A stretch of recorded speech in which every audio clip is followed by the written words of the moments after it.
was it was a cool fall night in Greensboro, North Carolina, fall 2007.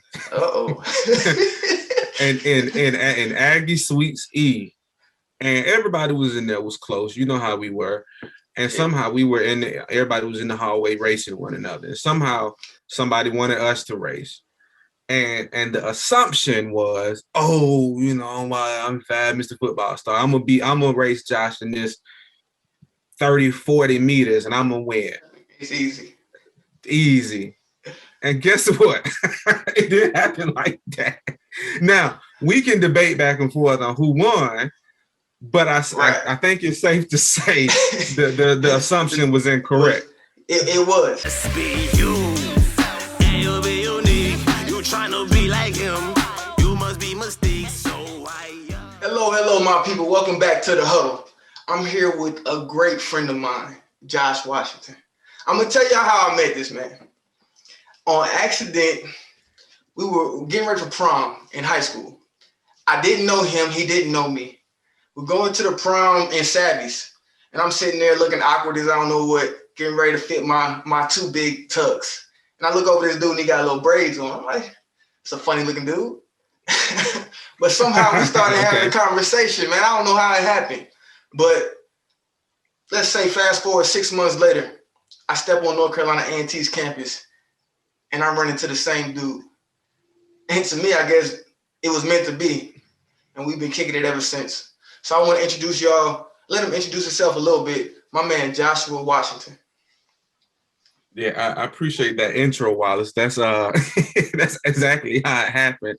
But I think our first really official visit was when you came to our dorm room to see Eric. I think I just always think it's interesting how things are always connected. Obviously, we connected first at the prom shop in Greenbrier, and that was one connection. But to have that connection with Eric as well, who also played football. And then for me to be Eric's roommate, and like y'all were getting ready to go to practice, I hear a knock on the door. I'm like, hey, who is that? And then it's you.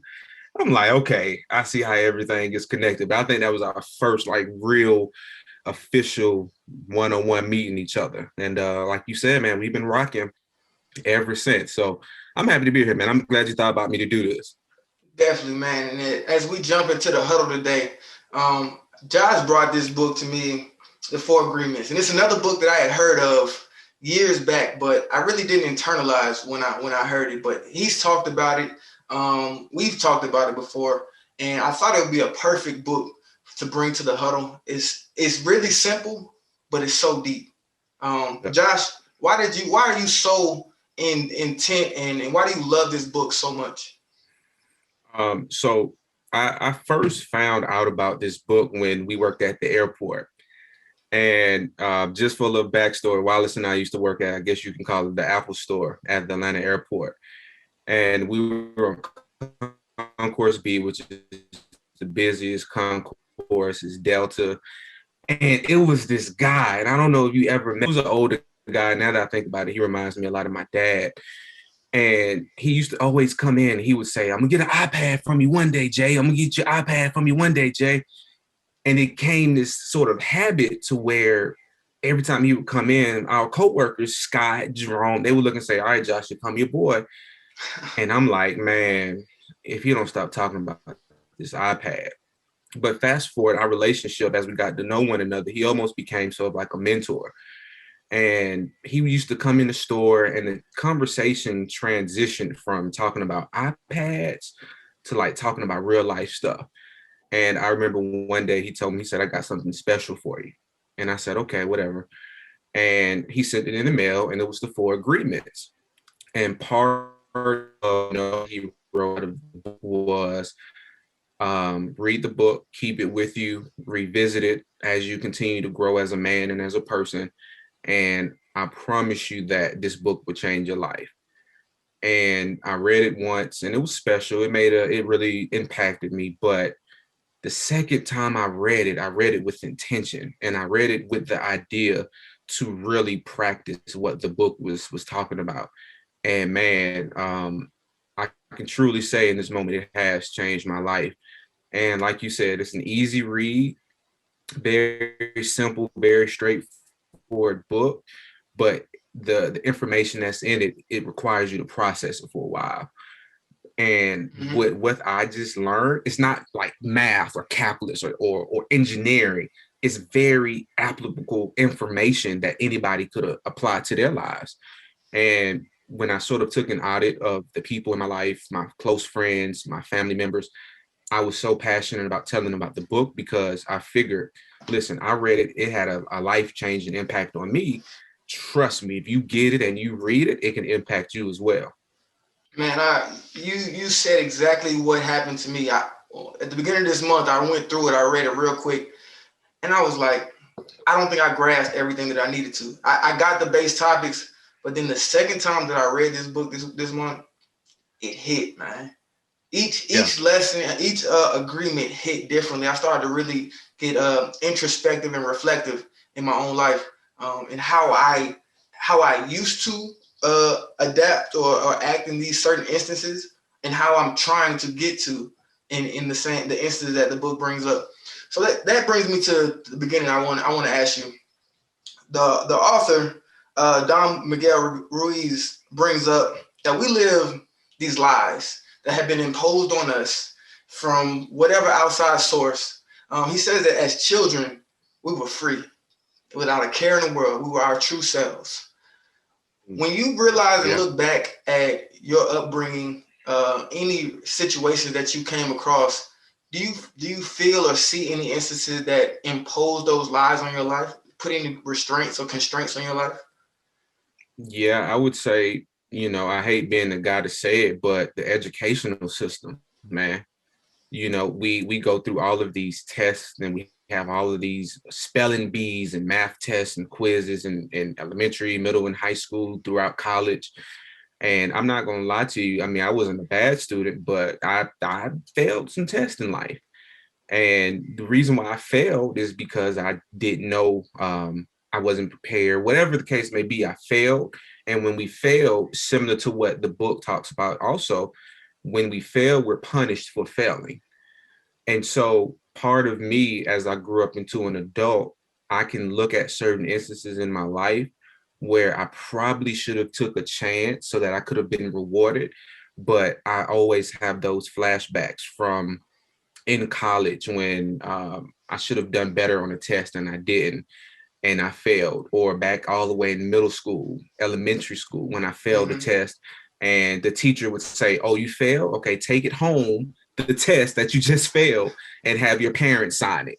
And so then now you have to come home, show your parent you just failed the test, and then you get punished again. They get on you again, yeah. And then they get on you, and then that sort of sticks with you. So as I've been more intentional about applying the aspects of my life from the book, I don't see it too much anymore, but I can think about instances just in my day-to-day where I said, okay, I'm gonna take this chance. And maybe not, because if I fail, not only am I going to be punished on the outside externally, but internally that's going to impact me also. That's deep, bro. That's real deep. I feel like I have there's some things in my life that I wish I would have done, of course, after the fact. But because I was afraid of what the possible failure could be. I mean, of course, there's they tell you fail, but then the internal that we, of course, try to suppress. I don't want to go through that. One thing that hit me as a child was a social aspect. I had old school parents, so it's all about being efficient.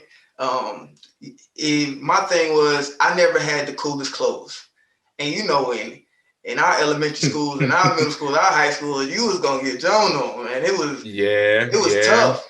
So as a kid growing up, I got talked about a lot because my dad had a rule: you get 2 pair of shoes, a black pair and a white pair every year. That's it. So by the end of the year, my stuff beat up. But everybody would always talk about my shoes, talk about me wearing. I was the only one wearing the uniform that the school wore. So in my head, I started to get this feeling that I'm not cool, and it kind of closed me up a little bit. Instead of being the free, I started worrying about, if I do this, it's not cool. Or if I wear this, it's not cool. So I just kind of went into a shell. So I kind of saw that in the past, probably 10 years ago in college. I started to realize, like, all right, man, cool really don't mean a whole lot. Yeah. In high school, it's cool to fit in, but like, what cool is being you? So that's what I learned. I've grown out of it. Yeah. But that's where I really saw it impacting my youth, is the societal aspect that you wearing some 2-year-old shoes. So with understanding, that's honest. But see, I mean, you know, I can say the same. Go ahead. Go ahead, bro.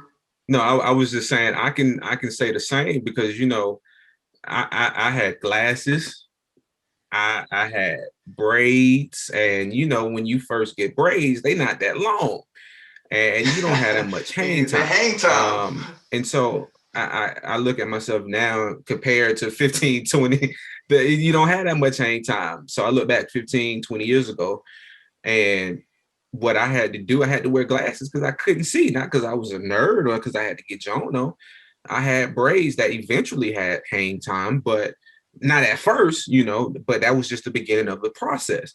But sometimes it did make me feel alienated because what I was doing for me and for personal reasons, again, for personal reasons, it wasn't accepted by our classmates and other people my age. So you actually look in the mirror and say, am I doing something wrong? I'm just wearing glasses because I can't see, or my hair is getting longer, but I'm just starting out. So no, I agree with that too. And I think it really took me going to college and sort of understanding that, like, yeah, okay, cool. It's cool to be cool in high school, but I got to a point where I realized, oh, it's a whole lot more in life than being cool. And that's when I started sort of having that breakthrough. So I'm right there with you. Bro, I think a whole lot of kids go through the same thing but don't want to express it. And I feel like it may hit in different areas. It may be being cool, or in the book he brought up a young girl singing, and her mother said something like, you sound terrible. But her mother was having a bad day. But that affected that child's life moving on. So that'll jump us off into one of the first agreements. But before we get into them, to you, these agreements, what do they mean? What's the purpose of them? They're for me, they're my blueprint to life. I believe for a long read, the first time I read through the book, I took it as just another book. I was just like, okay, that was a good read. I enjoyed that book. When I went back the second time, I intentionally made the decision to make it the blueprint and the roadmap to my life, simply because I realized that, oh, this isn't just some pseudoscience or something that just sounds good, a book of plateaus. These are actual things that I can apply today. And that was sort of the transition into me reading the book several times, because I found out that, wow, if I actually apply what the author is saying, it can impact your life. Because there were instances, and there are instances in my life, whether that's professionally, whether that's personally, where I can't tell you how not taking something personal has helped me.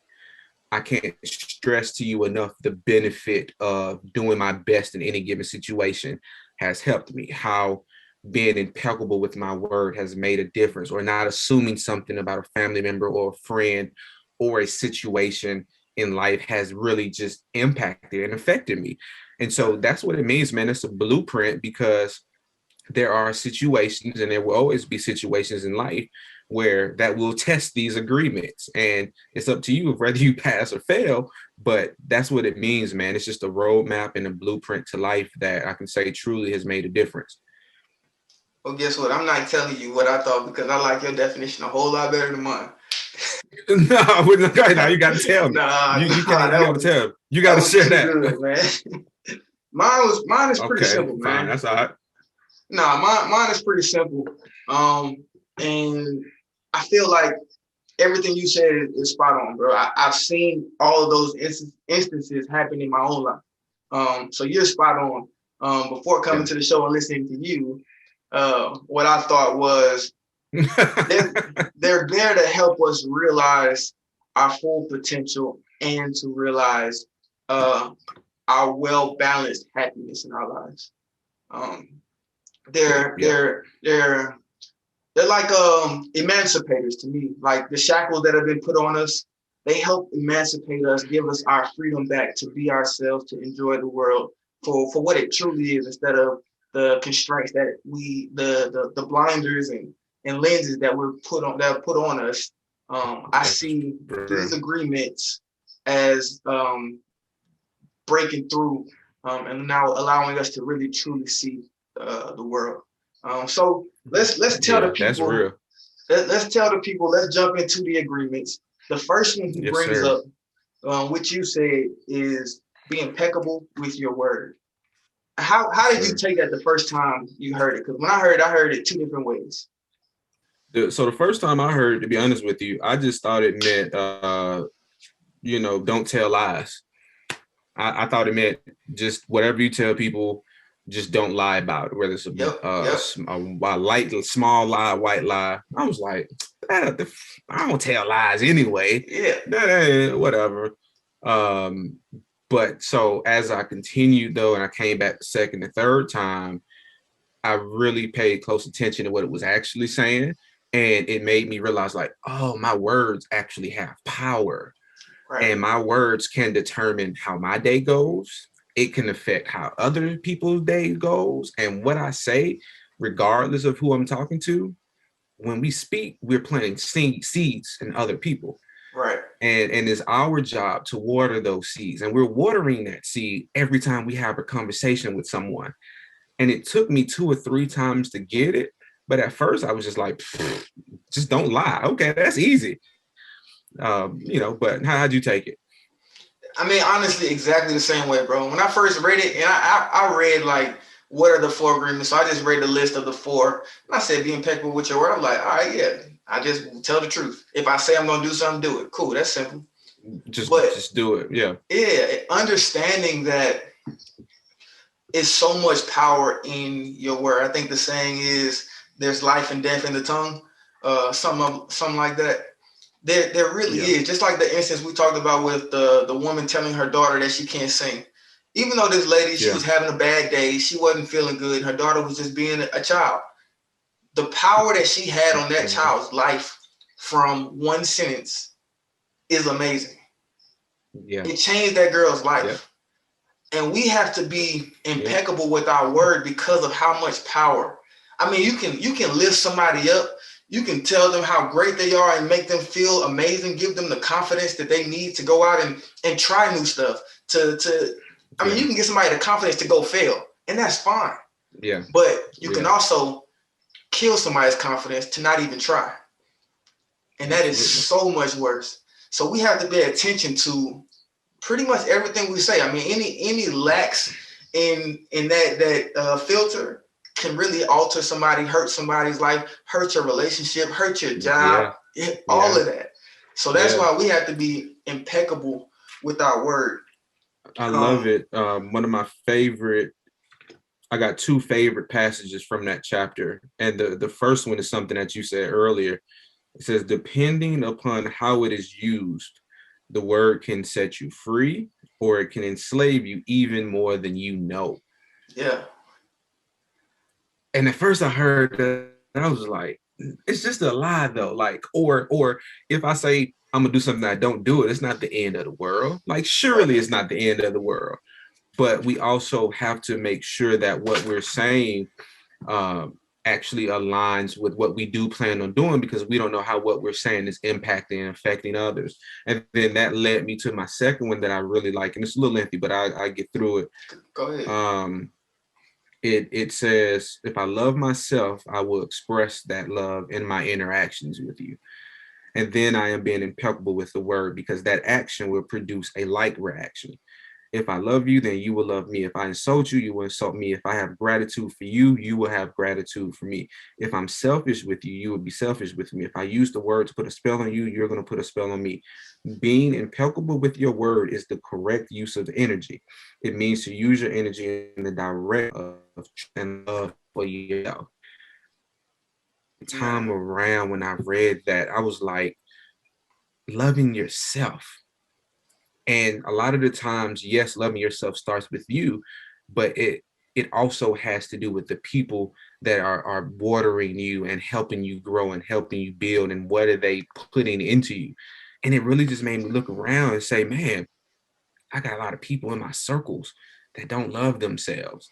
And as a friend, as a brother, as a cousin, as a son, I'm not doing a good job of planting better positive seeds in them.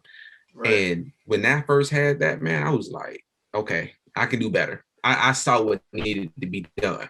Man, when you just read that, it made me start thinking like, so I feel like it was a great attempt in my life for my family to pour great nurturing seeds into me to help me grow.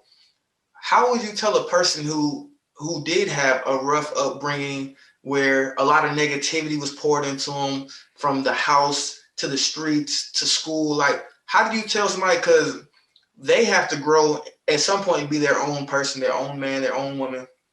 How do you feel like they make that transition? My simple answer is read this book, but like, it's a process. How do you see that happening? Yeah. So really you stole my answer. I was gonna say, look, just I get you the book and read it. But no, the the reality though is, and I give you an example based on my own life. You know, when I began making the transition into like a spiritual transition or whatever you want to refer to it as, or just a transition of me becoming a better person, I had to make sure that what I was digesting was positive and healthy information. A lot of the times when we think about our diet, we think about what we eat, but our diet consists of much more than that. Our diet is anything that we choose to consume, whether that's reading, what we watch on television, what we see on social media, whatever the case is, be our music, that's part of our diet and our mental and our conscious diet. And for people who may be looking for answers or looking for ways to become a better person, a stronger, more confident, more loving person, check your diet and check to see what you were consuming on the day in and day out basis. We have the tendency as people to justify more than correct. And so what I mean by that is, if we're struggling, we perceive everything as struggle, even things that aren't meant for struggle. And so therefore we keep ourselves in that struggle mindset. I can see you succeeding, I can see you doing well, but if I'm not in the right headspace, I can be very envious of you and I can be very jealous of you. Yep. And I'm perceiving things a lot differently. If you take an audit of your life and you see what you're consuming and you decide to change it, whether that's via social media or the books that you're reading, you can become easily a stronger person, a more loving person, a more compassionate person, just by changing what you choose to consume. And this is a funny example, but it's true. If you open up my Instagram, my explore page, it's nothing but things that inspire me. It's photography, it's architecture, it is different places and countries and cities where I want to travel and visit. There are things about track and field, and just things that overall inspire me, my family that inspires me, my friends that inspires me. So everything that I'm consuming from the time I wake up to the time I go to bed is nothing but inspiration, and it's nothing but positivity. And that's played a big part in my development, and it can help in anybody's development. And it sounds like that's intentional. And I feel like you said a very good word in taking an audit. The book talked about just gaining awareness. I feel like you take that audit of who you are, what you think, what you're doing, what you want to be. Then you can kind of see like, okay, how is what I'm watching, how is what I'm digesting in my entire diet helping me get to be that person? How is it affecting me? Because you start with awareness, and then you can start making decisions on what action you need to take. Is it, I need to get a new group of friends? Do I need to go and sit? Do I need to get back into church? Do I need to listen to a few different speakers instead of the people that are talking all this nonsense in my ear? Like, what do I need to do? But it all becomes an actual option after you take that audit, after you start gaining that awareness of where you actually are in life right now. Because like you said, we only see in the lens that we have. But once we step back and take a look at, all right, I think this is what I see, but what's really going on? Am I really gaining the progress? And if I'm not, why am I not gaining the progress I'm trying to gain? We gotta be able to take a real look at ourselves. And I feel like going into the next agreement, I feel like that knowing that and being able to take that audit helps us understand this. So don't take anything personal. Yeah. How do you grow from taking things personal? And why is the book telling us not to take anything personal? It's okay to say you can't. When I first read it, so I believe with that one, never take anything personal. And then the next one, another one we'll talk about, never assume, but never take anything personal for me was the hardest one, man. Like, that has been a journey, and that has been one that I still honestly struggle with today as I'm talking to you. Yeah. But why? But here's what I've learned and gained from it, though. And here's how I learned how to not take anything personal. I learned to become a more compassionate person, and I learned to listen more. And here's why that's important. One of the key things that the book says is that anything that someone says to you, does to you, whatever, it's not about you, it's about them. And too many times we don't take enough time to understand where other people are coming from.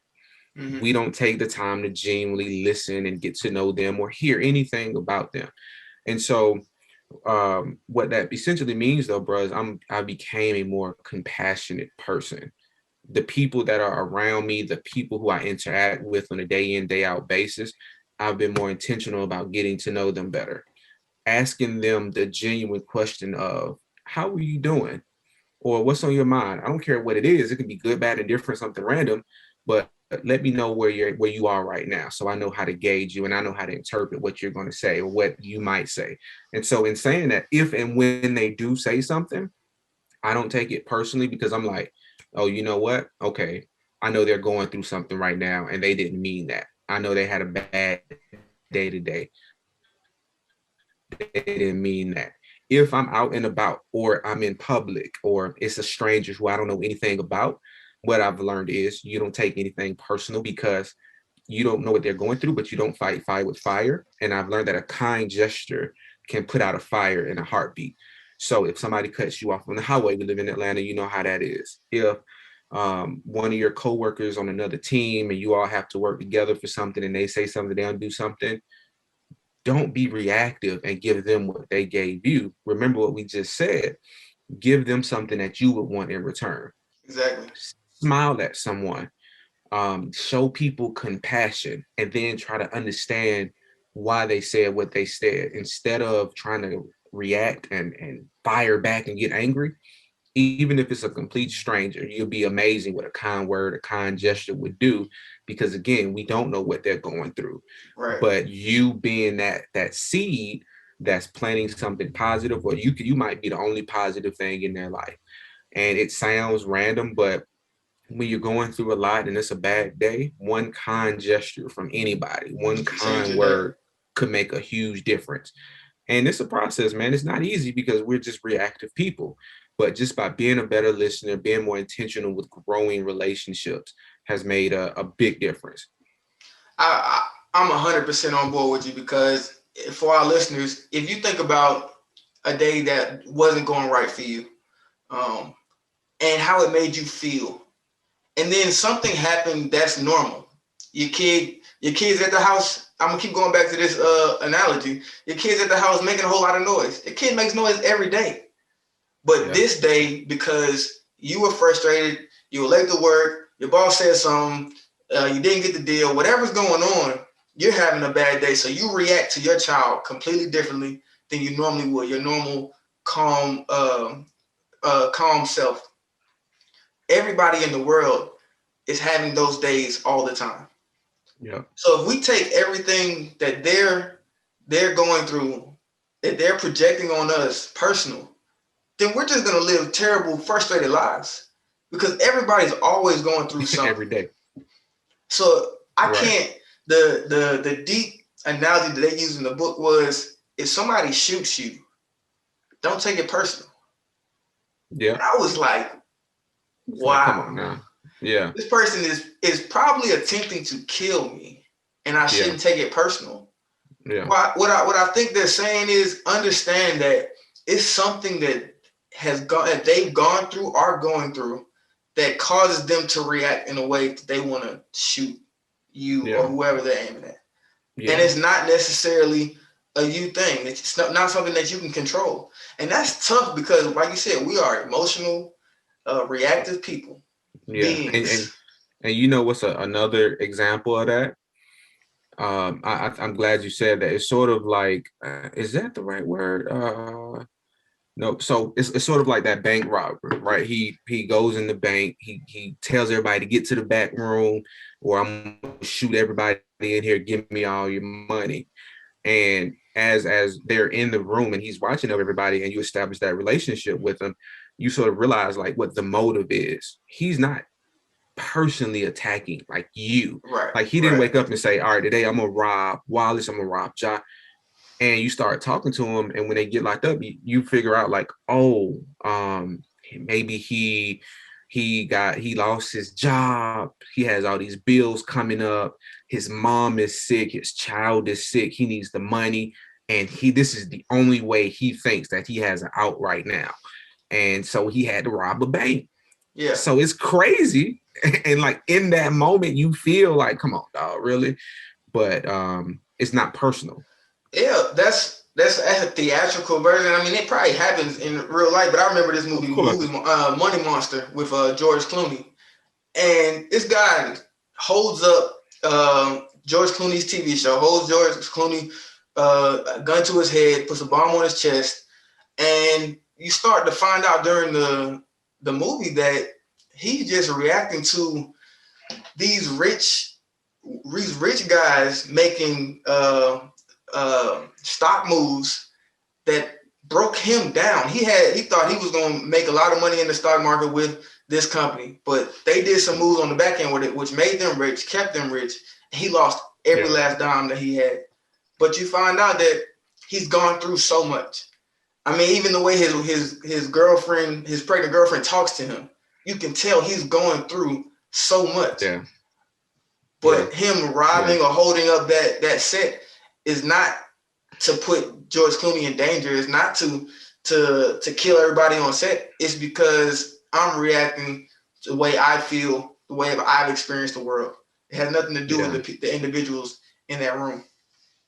It's crazy. Go ahead. You know what else goes with that though? As you said, I'm remembering this. Like, so you know, like really, you one of my boys. You know that. And as I was reading through it again, this passage particularly stood out to me. And it says, when you take things personally, then you feel offended and your reaction is to defend your beliefs and create conflicts. When you make something big out of something so little because you have the need to be right and make everybody else wrong. You also try hard to be right by giving them your own opinions. And I can't like recall anything specific, but I know for sure if we thought long enough, there have been times, bro, where like me and you have probably clashed a little bit because I wasn't hearing you, you wasn't hearing me. We just wanted to be right. Exactly. Even within our own friendship circle, we felt the need to not hear one another. We just look, this is what I think, and this is what it is. And I can't, like I said, I can't think of any examples, but I'm glad we're having this conversation today because I know there have probably been things that I've said to you that was probably like out of pocket. Hey man, it wasn't you, bro. Still here. I didn't take it personal. but it wasn't you, bro. That's why that passage stood out to me because in my own personal life, I've said, I know for a fact, I just want to be right. I feel like you just took it to another realm of this, of like, it's that communication piece because we're so bound to our opinions and the way we feel that if somebody doesn't agree, we have to fight for, it's like we're fighting for ourselves, we're fighting for our lives. Yeah. To me, communication isn't that. It's you got a better chance of ruining a friendship, ruining a relationship, fighting to be right, than just like you said, listening and hearing. Because people have different perspectives, and that is okay. I love hearing new perspectives now. It used to be, I'm right, I know what I'm talking about. And then I started realizing I can't really grow from myself. You grow from outside sources, absorbing those to grow from. Good or bad, I'm going to learn either way.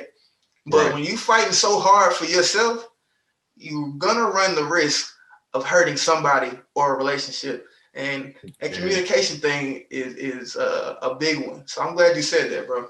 How do you, I know that's a huge one for you, but as an athlete who you deal with a lot of coaches, you deal with a lot of other athletes, you've played professional football, and there's a lot of critique that comes with that. How have you learned to just not take anything personal when you live in a space where really it kind of is personal and it's a lot of critique?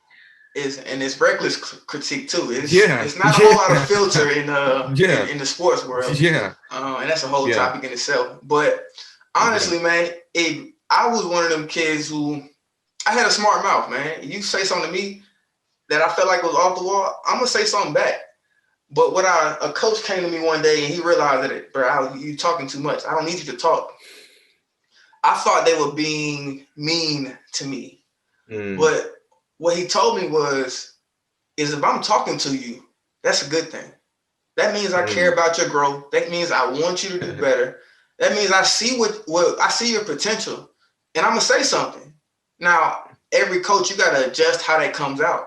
But I just learned that if you're talking to me, good or bad, it's a good thing. It's when a coach doesn't talk to you. And I've seen it. When you're at the back of the line and nobody's saying anything, you go up there, run your route as hard as you can, and nobody says anything, not good catch, not run a better route, not get out to break faster. That's when something's wrong. So when he told me that, I mean, it almost was like, don't take it personal. We're just trying to help you. It's part of the process. So that's what helped me, because initially, I was like, yo, you can't talk to me like that. I'm going to talk to you like I feel like talking to you. Obviously, that wasn't getting me anywhere. That ain't the best idea. Not at all. So I adopted this principle called coach me, coach. Whatever that looks like for you, I can learn something from it. Coach me, coach. So that's real. Let's jump into number 3 real quick. Let's jump into number 3. And you brought it up already. And this one is actually the toughest for me. I might have said that number 2 was the toughest, but remembering this one, don't make assumptions. Like, don't take it personal. Don't take it personal. I can like internalize and think about it and then react. Assumptions is like I see something, my mind goes somewhere. So this one is really tough for me to to mean. But what do assumptions do? Assumptions keep you up at night. Assumptions take away everything that makes you happy. I realized when I was assuming everything, even the things that I enjoy, I didn't enjoy anymore, because my mind was based on an assumption that 9 out of 10 times wasn't going to happen anyway.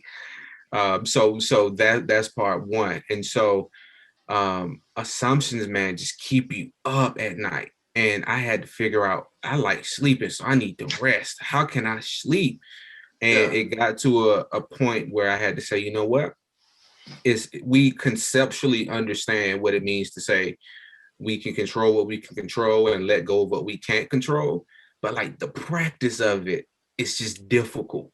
And I'm similar to you, man. This is something I still struggle with too, but I have truly learned how to adapt to, if I cannot personally control it, affect it, or have something to do with the outcome, why am I stressing out over it? Or why am I assuming that it's going to be one way, or it's assuming that it's going to be another way?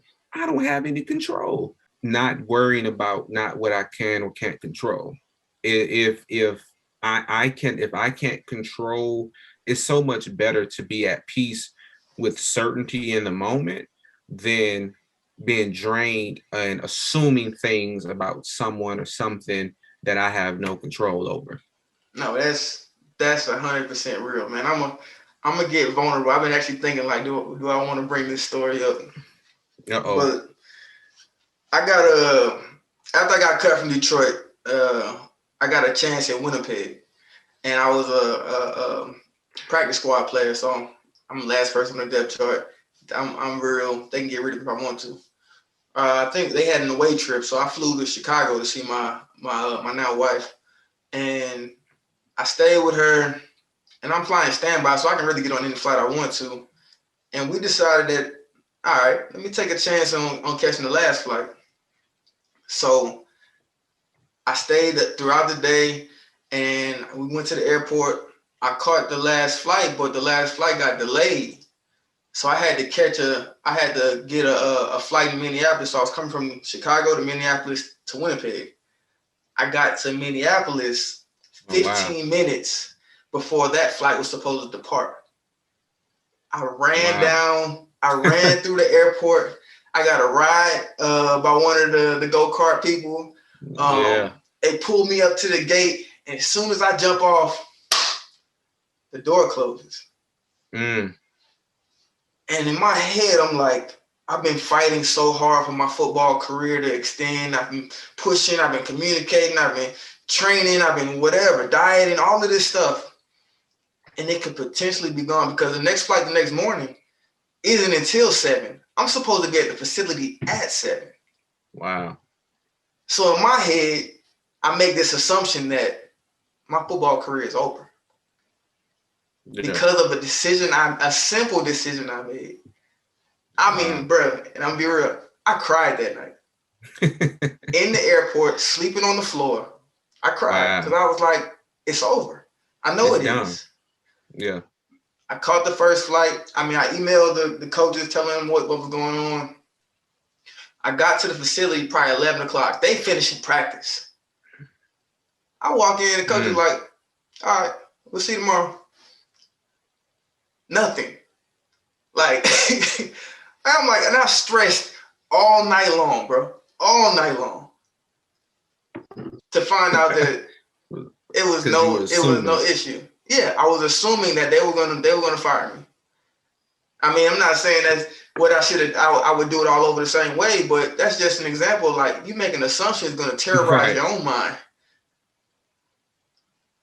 Assumptions are self-imposed terrorists.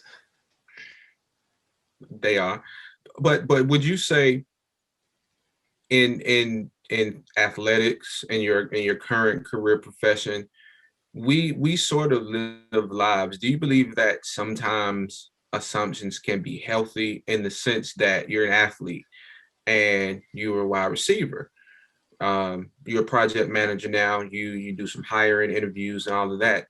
Don't you, if that cornerback is lined up against you and you have to sort of assume, right, like that you're better than him, or if there's other receivers on the teams, you sort of gauge their talent level and say, they might be slow, they might be fast, they might have hands, they may not. Or when you're interviewing, you might say, they might be good, they may not be.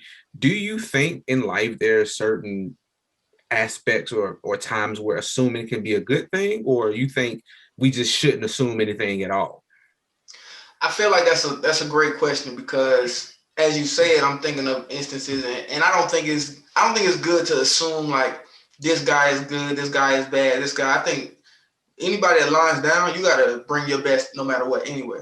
But if you take the same football analogy, if I watch film and I see a cornerback that lines 5 yards off, half yard inside, and he tends to play man that way. So when I line up and I see he's 5 yards off, half yard inside, I make the assumption that he's in man. But what I'll say is I can't completely commit to that assumption. So what if he's seen something in me? So now he's really playing cover 2.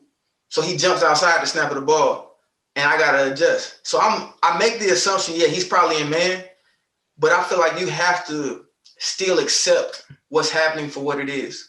So until I come off the ball and he remains inside leverage and he turns and runs with me, then I know it's man.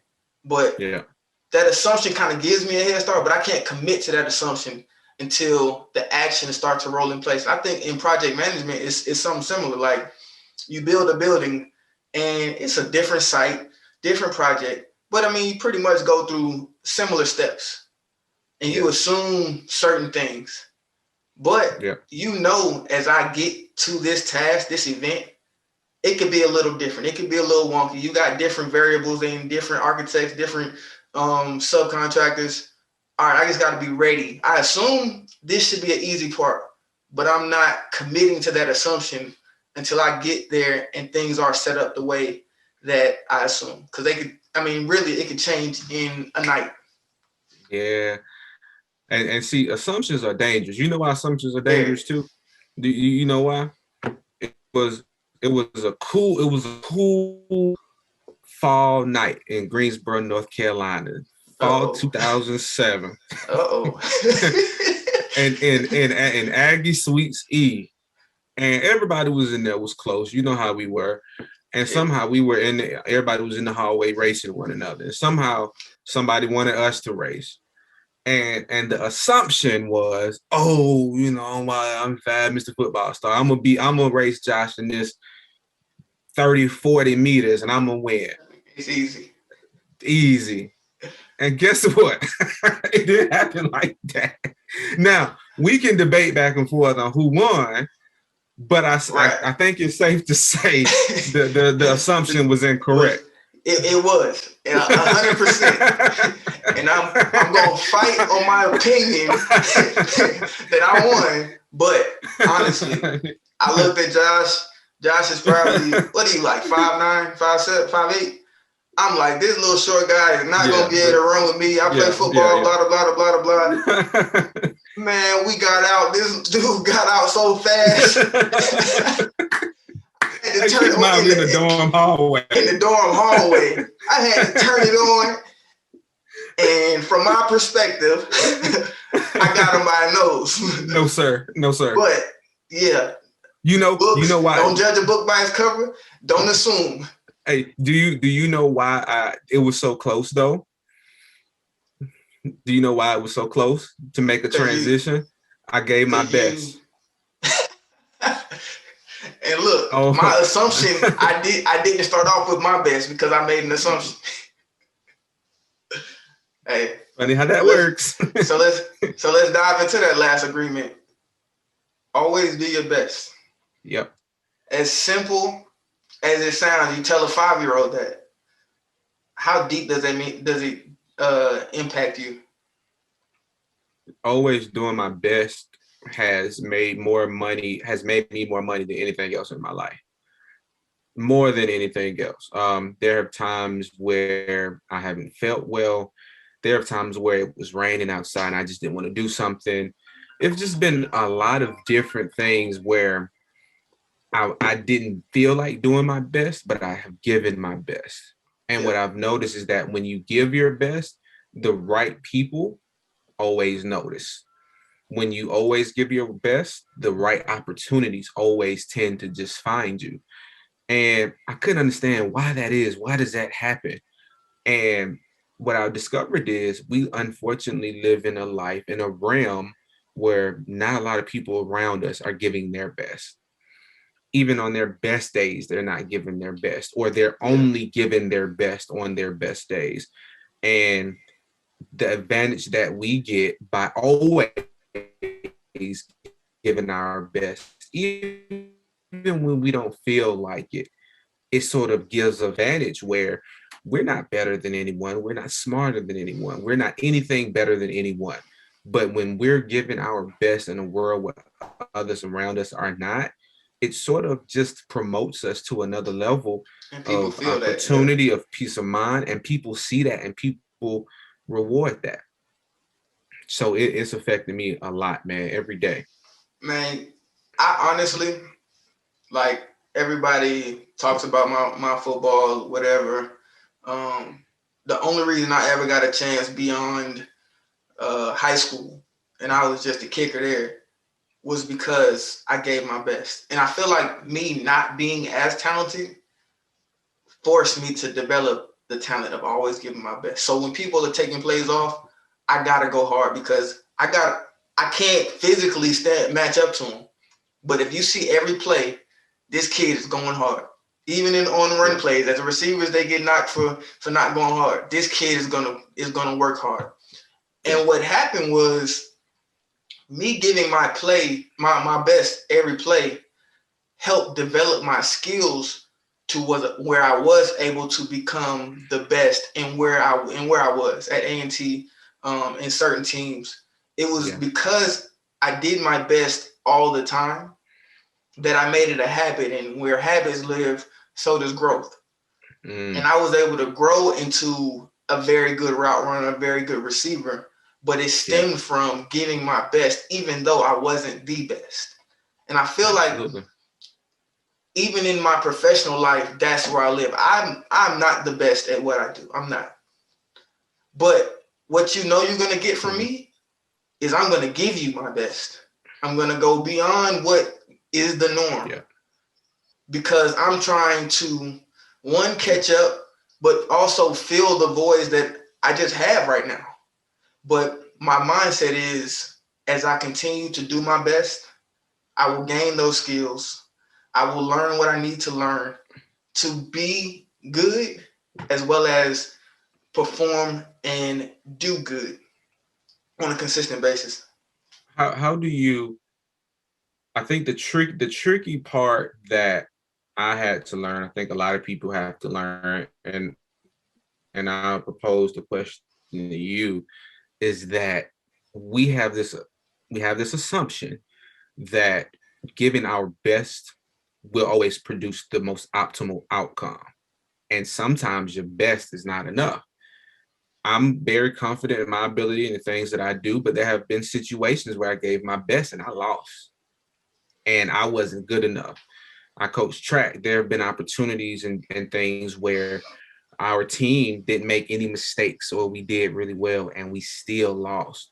How do you, in your personal life, your professional life, how have you and how will you continue to, when your best isn't good enough and you still fail or you still lose? How do you bounce back from that? I think the agreement number 2 helps me because I don't take it personal. I don't take, all right, I failed, I didn't do this. I mean, I put out videos and posts that I look at 2 months later, like, that was terrible.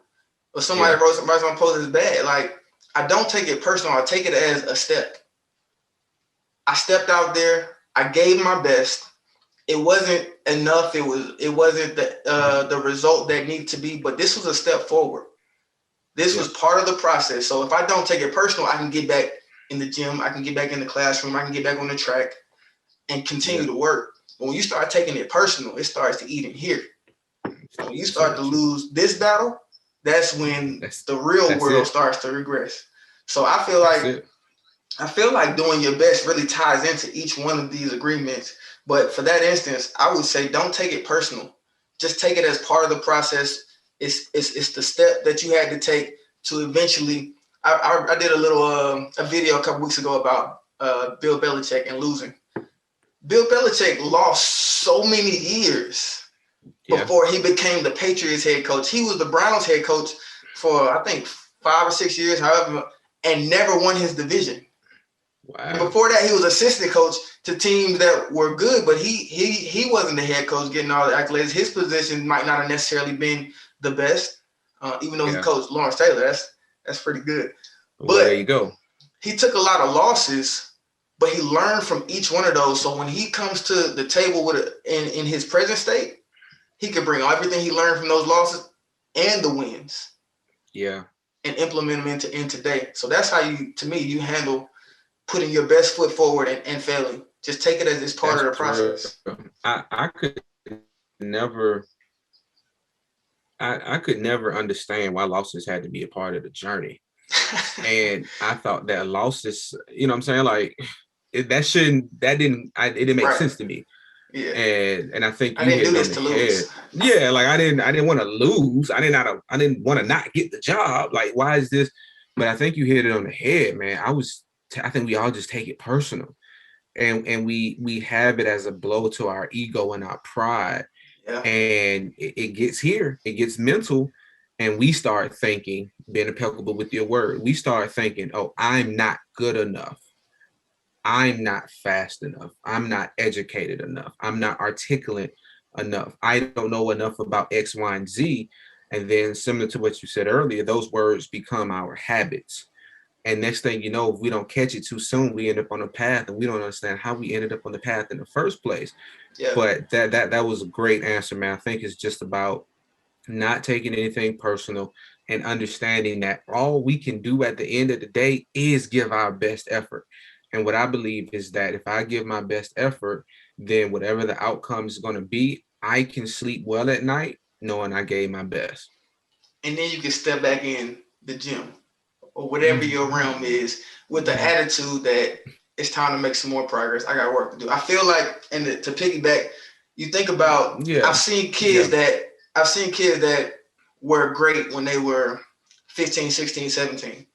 And everything that they did seemed to be amazing. I saw it a lot in sports. But you realize, like, until you're faced with a challenge, a failure, you don't feel like you have to grow.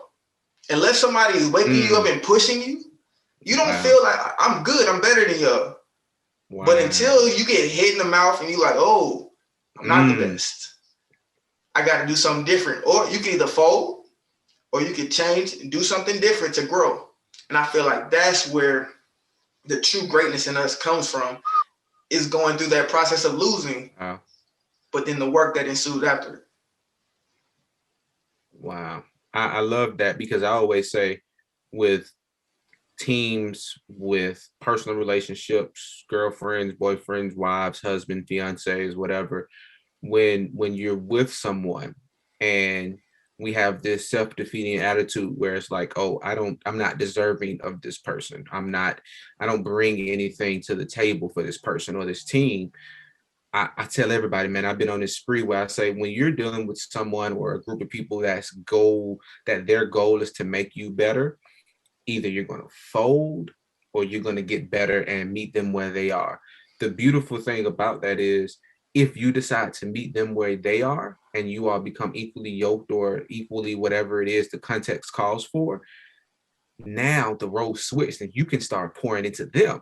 They can start pouring into you, and then you all can grow together as a couple, as a team, because that person decided, you know what, I got a lot to overcome, but I think this team is worth it. I think this person is worth it. I'm going to give my best and I'm going to see what happens.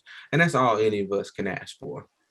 Man, we started a little while ago talking about track and about running a 4x4. Yeah. And I was thinking about a 4x4 team as it's one team, 4 individuals. But in order for these 4 guys to run a fast time, each guy has to work on his individual piece.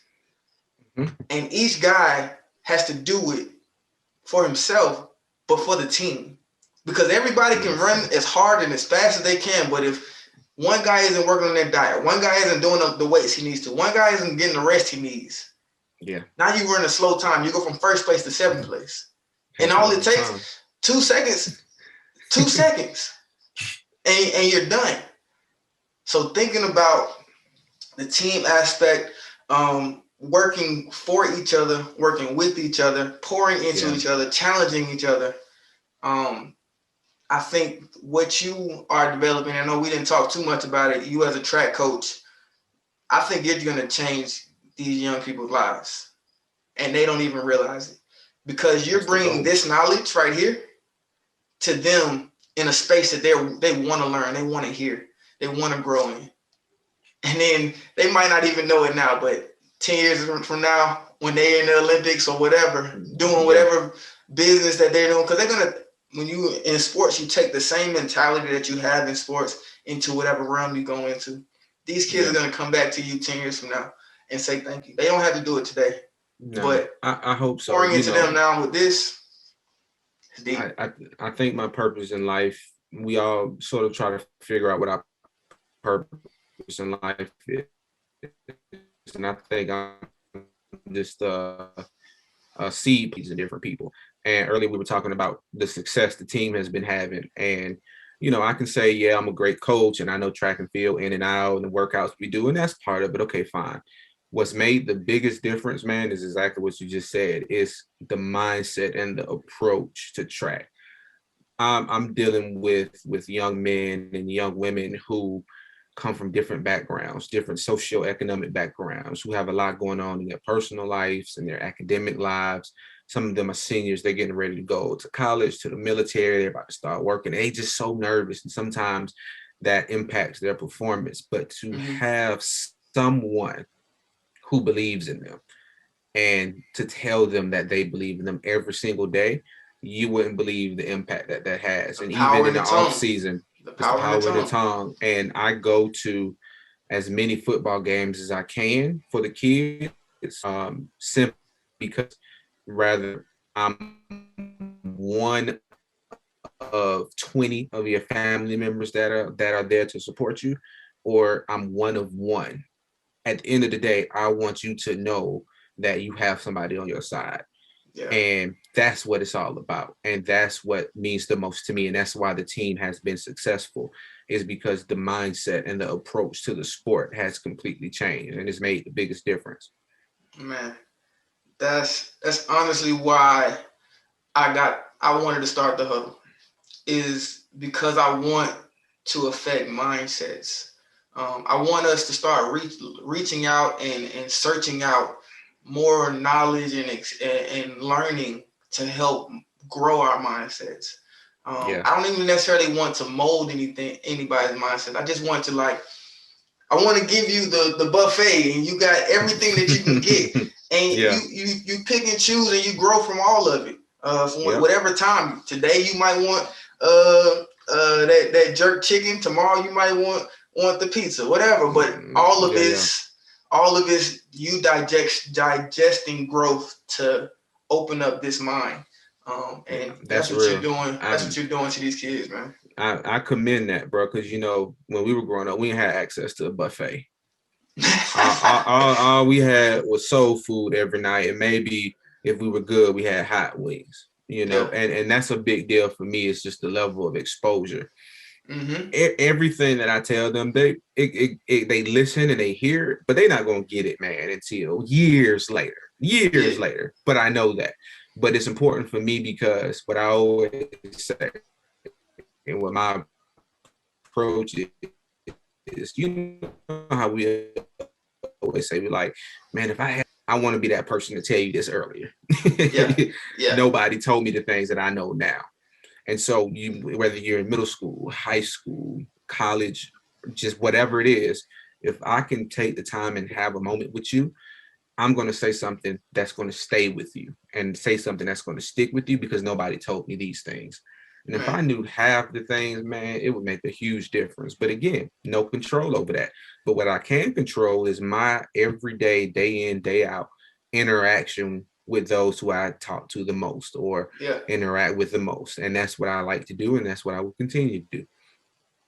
And until they say it 10 years from now, I appreciate it, bro. I appreciate it because I know the value that it's going to bring. I know the value that it's going to bring. For sure. Man, Josh, it has been a blessing to talk with you this afternoon. Going through the 4 agreements by Don Miguel Ruiz. It got deep. It was insightful. I'm excited that it was you that I got to talk with this through. This was really fun, man. And I honestly would like to bring you on again at some point. Is there anything else you'd like to say to the people? Be impeccable with your word. Don't take anything personal. Never assume, and always do your best. That's it. That's it, man. I appreciate you having me on, my guy. Definitely, brother. This has been the Huddle. We appreciate your time. Be blessed. You be unique. You trying to be like him.